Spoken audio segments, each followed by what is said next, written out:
Assalamualaikum warahmatullahi wabarakatuh. Halo semuanya, perkenalkan nama saya Rifan Mukti. Kali ini kita bertemu lagi bukan di podcast tapi di video biasa mungkin, presentasi. Kali ini saya akan membahas tentang ruang lingkup manajemen risiko. Sebelum kita membahas ke ruang lingkup manajemen risiko, kita akan membahas terlebih dahulu tentang pengertian dari risiko itu sendiri.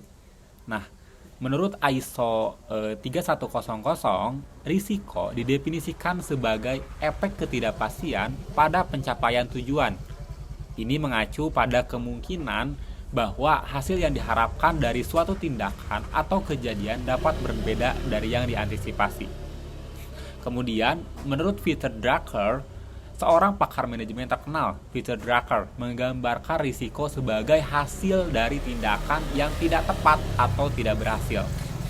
Kemudian, kalau menurut Warren Buffett, seorang investor terkemuka, Warren Buffett mendefinisikan risiko sebagai kemungkinan kehilangan uang Anda ketika Anda tidak ingin kehilangannya. Oke, selanjutnya kita akan membahas tentang derajat risiko. Nah, konsep derajat risiko atau degree of risk mengacu pada ukuran atau tingkat risiko yang terkait dengan suatu kejadian atau situasi. Ketika suatu risiko diartikan sebagai ketidakpastian, ada beberapa cara untuk mengukur atau menggambarkan derajat risiko. Namun, tidak ada definisi tunggal yang diberikan oleh para ahli untuk mengukur risiko ini secara spesifik. Selanjutnya kita akan membahas tentang klasifikasi risiko. Pertama, ada risiko yang dapat diukur dan ada juga risiko yang tidak dapat diukur. Risiko yang dapat diukur, risiko ini dapat diukur secara kuantitatif menggunakan metrik seperti probabilitas, dampak finansial, atau statistik. Contohnya, risiko pasar dalam investasi. Kemudian ada risiko yang tidak dapat diukur. Risiko ini sulit atau bahkan tidak dapat diukur dengan tepat menggunakan angka atau statistik. Ini seringkali terkait dengan faktor-faktor subjektif seperti reputasi atau risiko politik.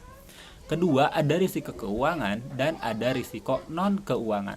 Risiko keuangan, risiko ini berhubungan dengan keuangan dan dapat mempengaruhi nilai atau kinerja keuangan. Seperti risiko pasar, risiko kredit, atau risiko likuiditas. Kemudian ada risiko non-keuangan. Risiko ini risiko yang tidak berdampak langsung pada keuangan, tetapi dapat mempengaruhi operasi atau reputasi seperti risiko hukum, risiko reputasi, atau risiko lingkungan.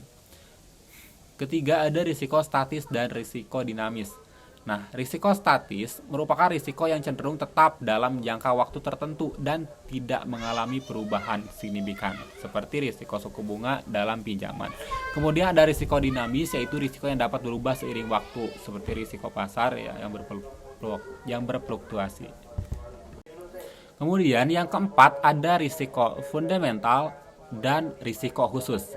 Risiko fundamental merupakan risiko yang terkait dengan faktor-faktor dasar dalam suatu bisnis atau investasi, seperti risiko bisnis yang berkaitan dengan model bisnis atau produk. Kemudian ada risiko khusus, risiko yang bersifat spesifik dan tidak umum, seperti risiko yang terkait dengan perubahan regulasi pemerintah atau bencana alam. Yang kelima ada risiko murni dan risiko spekulatif.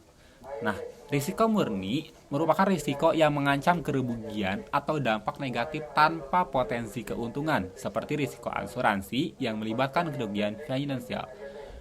Kemudian ada risiko spekulatif, risiko yang diambil secara sukarela dengan harapan mendapatkan keuntungan, seperti risiko investasi dalam saham dengan potensi keuntungan yang lebih tinggi tetapi juga risiko yang lebih besar. Oke, sekarang kita masuk ke inti pembahasan, yaitu tentang manajemen risiko. Manajemen risiko adalah proses sistematis yang mencakup identifikasi, evaluasi, dan pengendalian risiko yang dapat mempengaruhi keberlangsungan usaha atau aktivitas perusahaan.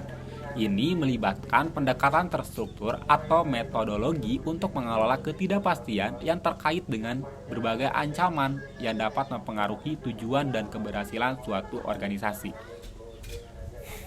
Oke, selanjutnya kita akan membahas tentang risiko dalam manajemen risiko. Yang pertama, ada risiko operasional. Jadi, risiko operasional adalah risiko yang terkait dengan kegagalan atau kerugian yang timbul dari proses internal organisasi, sistem, orang, atau peristiwa eksternal yang dapat mempengaruhi operasi dan tujuan organisasi.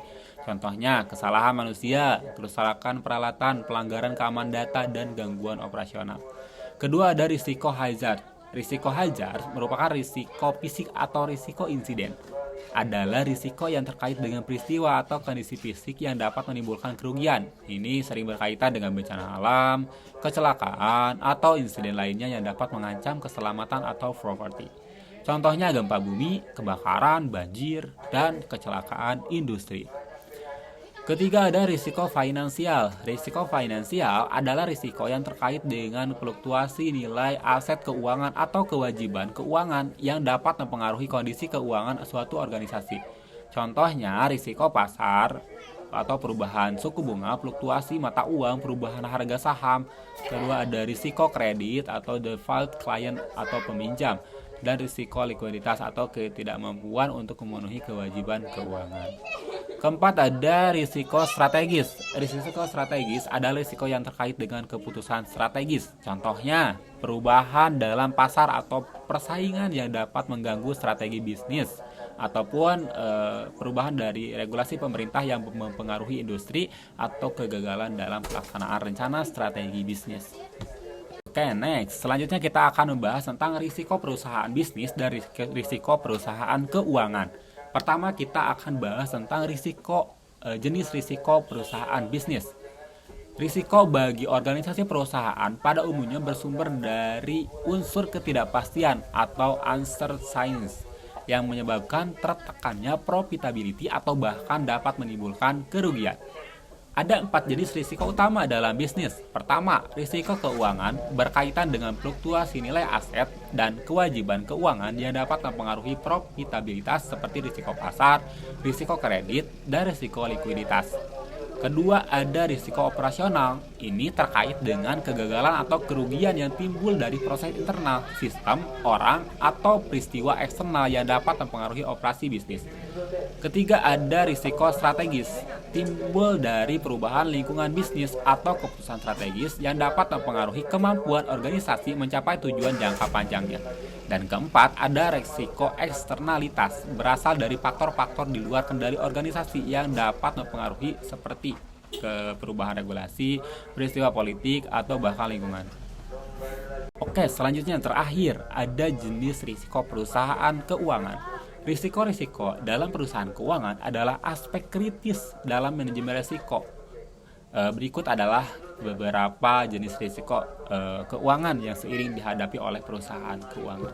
Pertama, ada risiko likuiditas berkaitan dengan kemampuan perusahaan untuk memenuhi kewajiban keuangan tanpa gangguan besar dalam operasinya. Kedua, ada discontinue pasar terkait dengan gangguan dalam pasar keuangan yang dapat mempengaruhi nilai aset dan instrumen keuangan. Ketiga, ada risiko kredit. Risiko bahwa pihak lain tidak akan memenuhi kewajiban pembayaran atau kontraknya yang mengakibatkan kerugian finansial.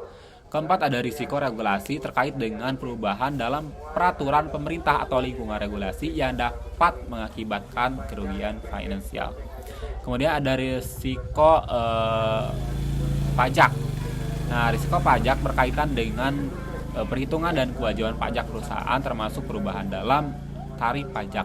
Dan keenam, ada risiko akuntansi. Risiko terkait dengan ketidakpastian dalam penyusunan laporan keuangan yang dapat mempengaruhi citra dan kredibilitas perusahaan.